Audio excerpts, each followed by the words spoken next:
ராவணா பார்வையாளர்கள் அனைவருக்கும் வணக்கம். உங்களுடைய தொடர்ந்த ஆதரவுக்கு நன்றி. பரபரப்பா ஒரு செய்தி இன்னைக்கு. முன்னாள் அமைச்சர் ஏவா வேலு, அதாவது திமுகவினுடைய அந்த கிச்சன் கேபினட்டினுடைய ஆசீர்வாதம் பெற்றவர் அப்படின்னு, அம்மாவின் அருள் பெற்றவர் அப்படின்னு சொல்லலாம். அப்படியான ஒரு செல்வாக்குல இருந்து இரண்டே பேர் கொஞ்சம் ஆட்டம் ஆடுனது அதிகமாக. யாருன்னா, ஒன்று சேகர் பாபு, ஒன்று ஏவா வேலு. கடந்த 5 ஆண்டுகள்ல திமுக ஆட்சியில்.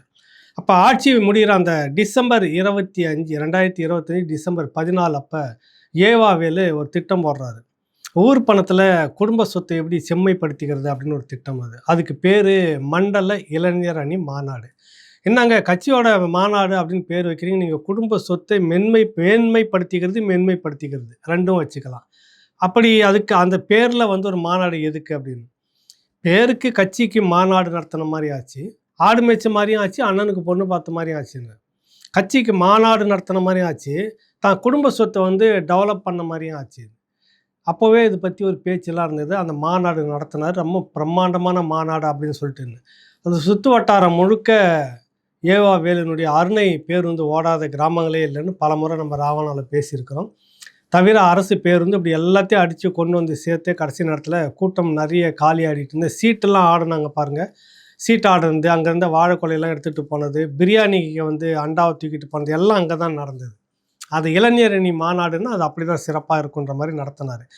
தன்னுடைய செல்வாக்கை கட்சிக்குள்ளே நிலைநிறுத்தணும், அதே நேரத்தில் பிளாக்காக ஒயிட்டாக மாற்றணும்னு கணக்கு காட்டுறதுக்கான விஷயம்.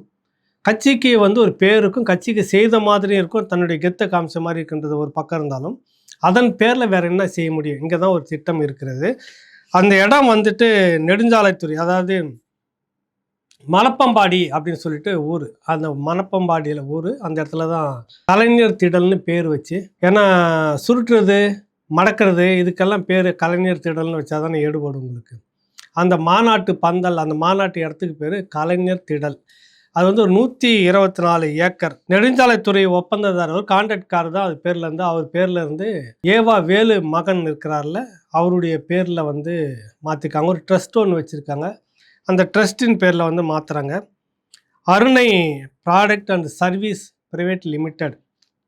அது என்ன ப்ராடக்ட் என்ன சர்வீஸ் அப்படின்றதெல்லாம் அறிவாலயத்தில் கேட்டால் தான் தெரியும். அது சர்வீஸும் ப்ராடக்ட் என்னன்றது நமக்கு தெரியாது.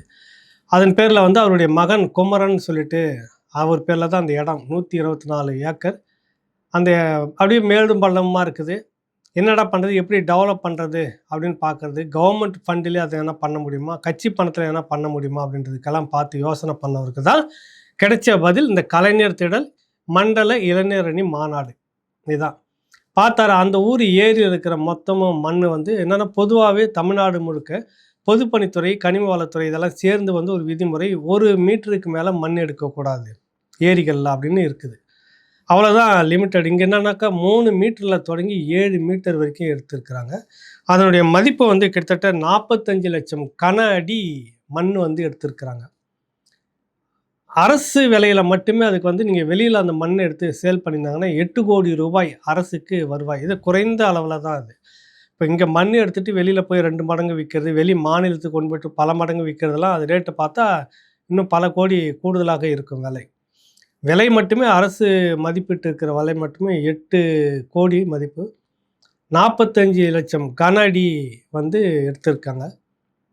அதனுடைய மொத்த ஊழல் இதெல்லாம் பட்ஜெட் போட்டு லஞ்ச ஒழிப்பு துறையில் அறப்போர் இயக்கத்தை சேர்ந்த தோழர் ஜெயராமன் அவர்கள் ஒரு புகார் கொடுத்துருக்கிறார்.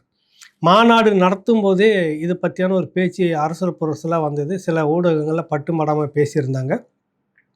ஏன்னா அந்த இடம் முழுக்க ஏரி இடத்த சட்டவிரோதமாக அனுமதி இல்லாமல் எடுத்து சம்மந்தப்பட்ட அதிகாரிகள், அங்கே யார் மாவட்ட ஆட்சித்தலைவர் அதில் நிர்வாகத்தில் வர்றாரு, கனிம வளத்துறை பொறுப்பில் இருக்குங்க எல்லாமே ஏவா வேலு கையிலையும் பாக்கெட்டில் இருக்கிறவங்க தானே அவங்களாம்.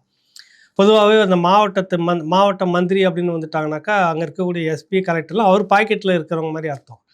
தேவைப்பட்ட நேரத்தில் எடுத்து வெளியில் பூத மாதிரி விடுவாங்க, மற்ற நேரத்தில் எடுத்து பாக்கெட்டில் கமுக்கமாக வச்சுப்பாங்க. அந்த மாதிரி இவர்கள் எல்லாமும் சம்மந்தப்பட்டு தான் அந்த இடத்த விதிமுறைகளை மீறி சட்டத்துக்கு புறம்பாக மண் எடுத்து அந்த 124 ஏக்கர் இருக்குல்ல, அது இவங்களுக்கு உண்டான இடம், அது இவங்க குடும்ப இடம். அது 120 அதை சமன்படுத்துறதுக்காக அதை பயன்படுத்திக்கிட்டாங்க மாநாடு. இப்போ ஜெகஜோதி அந்த இடத்துல வேலை போகும். ஃப்ளாட் போட்டு விற்றாங்கன்னா கோடி கணக்கில் எடுக்கலாம். எப்படி கவர்மெண்ட்னுடைய அரசு ஏரியை திருடி மண்ணை திருடி அப்படி தான் சொல்கிறாங்க. அதை திருடி 8,00,00,000 ரூபாய் அதனால கவர்மெண்ட்டுக்கு லாஸு. இந்த மண்ணை கொண்டு போய் அந்த போட்டு சமன் பண்ணி எல்லாத்தையும் சூப்பராக பண்ணி முடிச்சுட்டு ரியல் எஸ்டேட் மாதிரி மாற்றினாங்கன்னா எவ்வளோ வரும்னு நினச்சி பாருங்கள் கொஞ்சம். அதுக்கு தான் சொல்கிறது, யார் வீட்டு சொத்து எடுத்து யார் கொள்ளடிக்கிறதுன்னு ஒன்று இருக்குது. இவர்கள் முழுக்க முழுக்க முழுக்க இப்படி தான் காலங்காலமாக அதிகாரத்துக்கு வரும்போது எல்லாம் அரசு பணத்தை இந்த மாதிரி எடுக்க வேண்டியது. பொன்முடி கூட இதே போல் தான் இந்த சவுடு மணல்னு சொல்லுவாங்க. இந்த மண் எடுக்கிற விஷயத்த அவங்களுடைய மகனுக்காக கொடுத்து அதில் கொள்ளடித்த விஷயம் கேஸ் இதெல்லாம் நடந்து பெரிய சிக்கலானதெல்லாம் நீங்கள் பார்த்துருப்பீங்க. அப்புறமா மேலே போய் அது என்ன பேசுனாங்கன்னு தெரியல, அது அப்படியே தடை வாங்கி நின்று இருக்குது அந்த விஷயம். அதுபோல் ஏவாவேலு இந்த வழக்கில் வந்து மாட்டுவார் அப்படின்றதுல 100% நிறைய ஆதாரங்கள் ஆவணங்கள் எல்லாமே கொடுத்து தான் இந்த புகாரை கொடுத்துருக்காங்க. இப்போ தாவேக அரசு கடந்த திமுக திராவிட மாடல் அரசு இந்த இந்த திராவிட கோஷ்டி மாதிரி இருக்குமா, இல்லை அதுலேருந்து மாறுபட்ட மாதிரி இருக்குமா தாவேக விஜய் அரசு அப்படின்னு. ஏன் அப்படி சொல்ல வரேன்னா, கடந்த 5 ஆண்டு கால ஆட்சியில் அதற்கு முன்பு 10 ஆண்டு காலம் அதிகாரத்தில் இருந்தவர்கள் மீது நாங்கள் வழக்கு தொடுப்போம், புகார் அளிப்போம், புகாரின் பேரில் வழக்கு எடுப்போம், வழக்கு எடுத்து அவங்கள கைது செய்வோம், கைது செய்து அவங்களுடைய ஊழல் பணத்தை எல்லாம் பறிமுதல் பண்ணுவோம்னு சொன்னாங்க. அப்புறம் அந்த எடப்பாடி மேலே வந்து அது பழிக்காக சொன்னாங்களா இல்லை அரசியலுக்காக சொன்னாங்களான்னு தெரில. கொடநாடு எஸ்டேட்டில் நடந்த அந்த கொலை விஷயம், அது சம்மந்தப்பட்ட விஷயங்கள்லாம் நாங்கள் தோண்டாமல் விட மாட்டோம்லாம் சொன்னாங்க. அந்த 5 வருஷம் வரைக்கும் இப்படியான எந்த புகாரையுமே அவங்க எடுக்கவே இல்லை. குட்கா ஊழல் முறைகேடுன்னு மிக பெரும் அளவில் பேசப்பட்டது. அது கிணத்துல போட்ட கல் மாதிரி ஆயிடுச்சு. எது ஒன்றையும் திமுக ஆட்சியில் செய்யவே இல்லை. அதிமுக ஆட்சியில் வந்தாக்கா இவங்க செய்ய மாட்டாங்க, இவங்க வந்தால் அவங்க செய்ய மாட்டாங்க, ரெண்டுக்குள்ளேயும் ஒரு அண்டர்ஸ்டாண்டிங் இருக்கும் அப்படின்னு சொல்லுவாங்க. ஆனால் இந்த 21, 26 திமுக ஆட்சியில் எடுத்து பார்த்தா மேஜரான பெரிய ஒரு வழக்கு இது வரைக்கும் கைது அப்படின்னு நடந்ததே இல்லை. அதிமுக ஆட்கள் அந்த ஊழல் எல்லாமே புனிதர்களாக மாறிவிட்டார்கள். அவங்க 10 வருஷம் இருந்தப்போ அந்த மாதிரி பெருசாக எதுவும் செய்யவே இல்லை அதிமுக தரப்பில். இதுதான் நடந்துக்கிட்டு இருக்கு. இப்போ தாவேக அரசு விஜய் பழைய மாதிரி திராவிட திமுக ஆட்சி மாதிரி தான் இருந்துட்டு இருப்பாங்களா, அதிமுக ஆட்சி மாதிரி தான் இருந்துட்டு இருப்பாங்களா, இல்லை நாங்கள் வந்து மக்களுக்கானவர்கள், மக்கள் சொத்தை கொள்ளையடிப்பவர்களை விட மாட்டோம், விட மாட்டேன், தொட்டவங்களையும் விட மாட்டோம்னு பேசின அந்த டயலாக் உண்மையிலே செய்வாரா? இடைத்தேர்தல் இவர்களுக்கு முன்பாக ஒரு சவாலாக நின்றுட்டு இருக்குது. இந்த இடைத்தேர்தலுக்கு முன்பு இப்படியான ஊழல் பேர் வழிகள் மீது முறைகேடாக மக்கள் பணத்தையும் அரசு சொத்தையும் இந்த மாதிரி கொள்ளையடித்து சொத்து சேர்த்தவங்க மீது ஒரு நடவடிக்கை எடுக்கணும், கைது பண்ணணும், விசாரணை நடத்தணும். இது ஏதாவது செய்தால் தான் இந்த மக்களுக்கு ஒரு நம்பிக்கை வரும். இல்லைன்னா ஒரு அவநம்பிக்கை வந்துடும் தாவேக விஜய் ஆட்சி மேலே. அட போப்பா, இவரும் திமுக அதிமுக மாதிரி தான் கண்டுங்கானமாக எவ்வளோ விஷயம் வருது, புகார் வருது, ஒன்று கூட செய்த மாதிரியே இல்லை. அந்த பக்கம் கோயில் நிலம்லாம் ஒருத்தர் வாரி சுருட்டிக்கிட்டே இருக்கிறாங்க, என்ன ஏதுன்னு தெரியல. இந்த பக்கம் பார்த்தா இப்படி நடந்துக்கிட்டு இருக்குது. எதுன்னு மேலேயும் ஒன்று நடவடிக்கையே இல்லை. சும்மா எங்கேயோ 2-3 அதிகாரிகள் கீழ் மட்டத்தில் எதனா செய்கிறாங்களா மட்டும் பாஞ்சு போய் நடவடிக்கை உடனே சஸ்பெண்ட் பண்ணுறாங்க. ஆனால் மேல் மட்டத்தில் பெரிய பெரிய ஊழல் தலைகள்லாம் ஒன்றுமே இல்லை, நடமாடிக்கிட்டு தான் இருக்குது. அரசுக்கே மிரட்டல் விடுது. இது என்ன அரசு அப்படின்ற கேள்வி மக்கள்கிட்ட வந்துடும். தாவேக அரசு உண்மையிலே இப்போ சில இடத்துல ஒரு அச்சம் வந்திருக்கிறது. இப்போ அலுவல் ரீதியாக எல்லா இடத்துலையும் போனால் இந்த வெளிப்படையாக லஞ்சம் கேட்கறது தயங்குறாங்க. இப்போ ஏன்னா இவர் சொல்லிட்டார், லஞ்சம் கேட்டிங்கனாக்கா இது இந்த ஆட்சியில் லஞ்சம் கேட்டவர்கள் மீது நீங்கள் சொல்லுங்கள், உடனே நடவடிக்கை எடுக்கிறேன்னு சில இடத்துல அந்த மாதிரி நடந்திருக்குது. ஒரு அச்சம் இருக்கிறது. ஆனால் இந்த பெருச்சாலிகள்லாம் இருக்குதுல்ல, பழந்துன்னு கொட்டை போட்டதுன்னு இருக்கக்கூடிய அதிகார மட்டத்தில் உட்காந்துங்கிற அதிகாரிகள் எங்கேயோ சில பேரை மேல் மட்டத்தில் கைக்குள்ளே வச்சுக்கிட்டு இருக்கிறாங்களா என்னான்னு தெரியல. இந்த மாதிரி புகார்கள் அவர்கள் மீது போகவே மாட்டேங்குது. ஒரு 1/2 டசனுக்கு மேலே உச்ச அதிகாரிகள் மேலே ஊழல் முறைகேடு புகார்னு தொடர்பு சம்பந்தம் எல்லாமே இருக்குது. திராவிட மாடல் ஆட்சியில் அவர்களோடு சேர்ந்து கொம்மாளம் அடித்து மிக பெரும் கொள்ளைகளை அடித்து கோடிகளை குவித்த அதிகாரிகளும் இதுக்குள்ளாக இருக்கிறார்கள். அந்த அதிகாரிகளும் இப்போ செல்வாக்காக தான் இருந்துட்டு இருக்கிறாங்க. இது எப்படி சாத்தியமாகும்? இதுதான் தூய ஆட்சி. இந்த தூய ஆட்சி மக்களுக்கான ஆட்சி. கொள்ளடிக்க விட மாட்டோம், விட மாட்டோம், தொட்டவனையும் விட மாட்டோம் சொல்லக்கூடிய இந்த ஆட்சியில் இது எப்படி சாத்தியம் அப்படின்னு கேட்குறாங்க, எல்லாருமே கேட்குறாங்க. அது அரசு தரப்பில் என்ன சொல்ல வராங்கன்னா 90 நாட்கள் தான் ஆகிறது, 100 நாட்கள் தான் ஆகிறது, குறுகிய காலம், நிறைய ப்ராசஸ் இருக்குது, அப்புறம் தான் நடவடிக்கை எடுக்க முடியும் அப்படின்லாம் காரணங்கள் சொல்லப்பட்டாலும் கூட ஏவாவேலு மாதிரியான ஆட்களை வந்து விடக்கூடாது. ஏன்னா அங்கே ஏகப்பட்ட புகார்.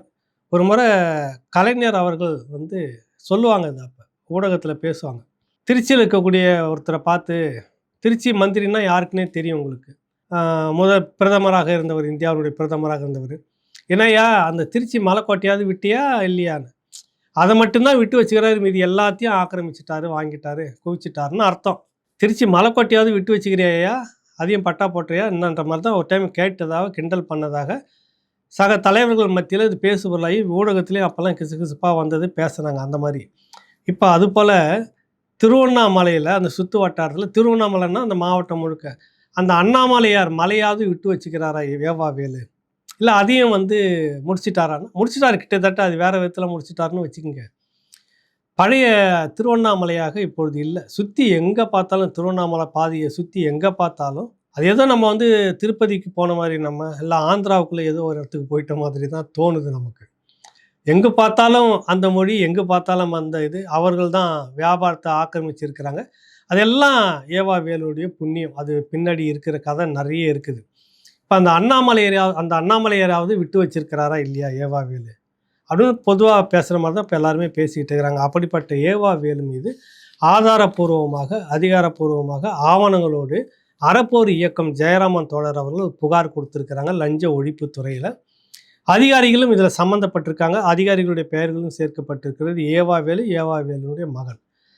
லஞ்ச ஒழிப்புத்துறை இதில் என்ன செய்ய போகிறது? இடைத்தேர்தலில் இந்த அரசு மக்களுக்கு ஒரு நம்பிக்கையை தரப்போகிறதா இல்லையா? முதல்வர் விஜய் அவர்கள் இந்த மக்களுக்கு ஒரு நம்பிக்கை கொடுக்கும் விதமாக நடவடிக்கைகளை எடுப்பாரா? அல்லது வேடிக்கை பார்த்து கை வச்சுட்டு இதெல்லாம் ஒன்றும் செய்ய முடியாது, வழக்கம் போல எல்லா அரசும் என்ன செய்யுதோ அதான் நானும் செய்வேன்னு சொல்லுவாரா அப்படின்னு தெரியல. ஒரு நம்பிக்கை மக்களுக்கு இன்னும் இருக்கிறது. ஒரு மாற்றத்தை அவர் கொண்டு வருவார். இப்படியான ஆட்களை எல்லாம் விட்டு வைக்கக்கூடாது. அப்படி நடவடிக்கை எடுக்கும்போது தான் தன் கட்சிக்குள்ளாரையும் நாளைக்கு நமக்கும் இதுதான் நடக்கும் அப்படின்ற ஒரு அச்சம் ஏற்படும். அதை முதல்வர் விஜய் அவர்கள் செய்வார் அப்படின்னு நினைக்கிறேன். லஞ்ச ஒழிப்புத்துறை என்ன செய்ய போகிறது என்பதை நம்ம தொடர்ந்து பார்ப்போம். நன்றி, வணக்கம்.